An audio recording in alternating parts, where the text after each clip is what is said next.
Lately I've been thinking, why does so many of us feel completely stuck? Like literally trapped in this relentless, endless corporate grind. Well, today we are unpacking this massive phenomenon that's silently sweeping the globe. But we're not just going to talk about the problem. We're actually diving into how science provides a highly practical, step-by-step escape route. Let's get right into it. To really wrap our heads around this trap, let's picture a super relatable scenario. Imagine it's 9 p.m. at an IT park in Gurgaon. We've got a guy, let's call him Amit. He's a 26-year-old professional who's been glued to his desk for, 12 hours now? On paper, Amit's life is totally set. He pulls in a great salary, his parents are super proud, and he just posted one of those glowing career updates on LinkedIn. But as he sits there staring at his Excel sheet, he feels entirely numb. Just this deep, overwhelming sense of emptiness. And honestly, Amit's situation perfectly illustrates what the poet Pasha once wrote. He warned us that the most dangerous thing out there isn't actually physical harm. No, the most dangerous thing is to be filled with dead silence. It's the absolute tragedy of just surviving a routine, day in and day out, without any internal spark. The death of our dreams. It's a really haunting, poetic way of describing what is basically a very modern crisis. But hey, this feeling, it isn't just poetry. It is hard, cold data. A massive 2024 Gallup poll that looked at over 160 countries revealed something kind of terrifying. In South Asia, a staggering 79% of people are completely disengaged at work, or they're doing that whole quiet quitting thing. Only 21% are actually engaged. Let that sink in for a second. That basically means 8 out of 10 people are dragging themselves out of bed every single morning to go to a place where their heart simply isn't in it. That is wild. Section 1. The passion myth. Why follow your heart fails.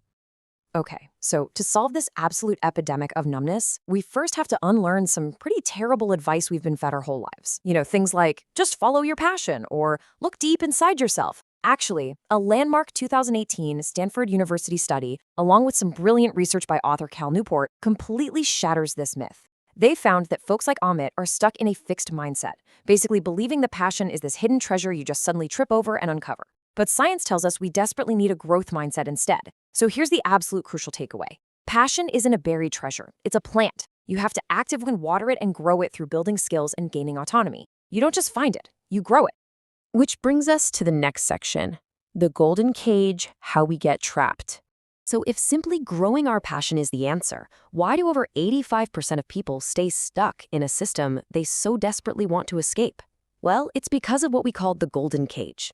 This trap is systematically built on a pretty inescapable cycle of debt. Think about how it usually goes. It starts with massive education loans for, forced career paths like engineering or medicine. Then you land that first job, pulling in maybe a 25,000 rupees salary. Before you know it, bam, there's an EMI for a bike, then an EMI for a house, and suddenly your financial obligations are stacked so high that walking away from a toxic job becomes literally impossible. You are fully trapped. And compounding this massive financial trap is just a severe lack of exposure. Author David Epstein, when he was researching top performers, noted something really fascinating. Get this. There are over 12,000 recognized careers globally. Everything from marine biologists to shoe painters. But the average student?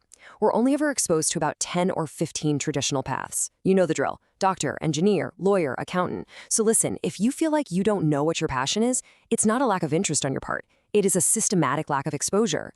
Let's move on to the next part, the science of purpose, flow, and grit. So how on earth do we actually break out of this cage? Well, let's look at Neha. She's a 34-year-old housewife, and she had this dream of becoming a chef that was basically buried for 10 years. Eventually, she pushed herself to bake a cake for her son's birthday, and then friends kind of pushed her to start selling them. Now, despite some massive initial failures and honestly some pretty harsh discouragement from her family, she just kept at it. And when she baked, she experienced what the famous psychologist Mihaly Csikszentmihalyi calls flow state. Basically, this is complete immersion in a perfectly challenging task.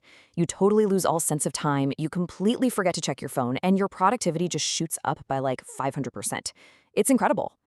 Now, you might be thinking it takes years to find what triggers your own flow state. But actually, scratch that, you don't need a lifetime at all. You literally just need 20 hours. Author Josh Kaufman has this rule stating it takes merely 20 hours of deliberate practice to get reasonably good at literally any new skill. If you break that down, that is just 45 minutes a day for a single month. Amit, the IT worker we talked about earlier, He used his 45 minutes a day to try wood carving, which was just this random hobby he loved as a kid.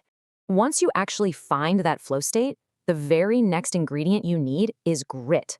Psychologist Angela Duckworth has done amazing research showing that long-term success isn't determined by your IQ or some innate natural talent. Nope, it's determined by grit, which she defines as passion combined with perseverance.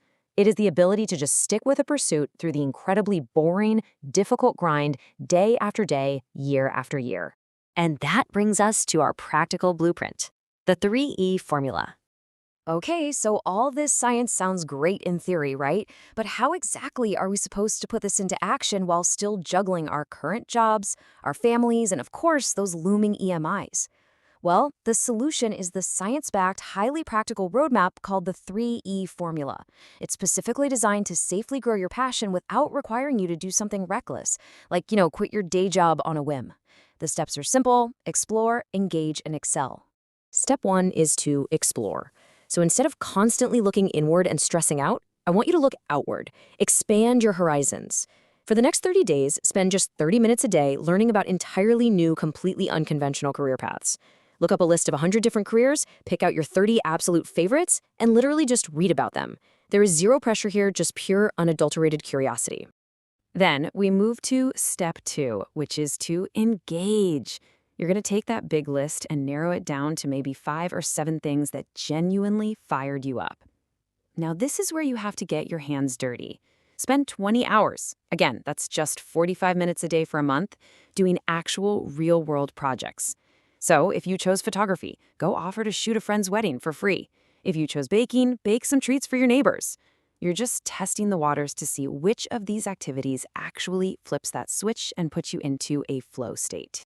And finally, step 3 is to excel. You're going to take the one single skill that gave you the most flow, the one that really clicked, and commit 6 solid months of deliberate practice to it. Now, fair warning, this is exactly where you build your grit. It's going to get boring, it's going to get really hard, but you have to push through until you become so incredibly good at it that you can eventually start generating a side income. Amit did exactly this with his wood carving, and he eventually started making steady sales online, all while comfortably keeping his IT job.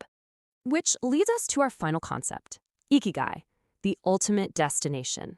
You see, the ultimate goal of this whole 3E formula isn't just to create some side hustle so you can buy more stuff. The goal is much more profound than that.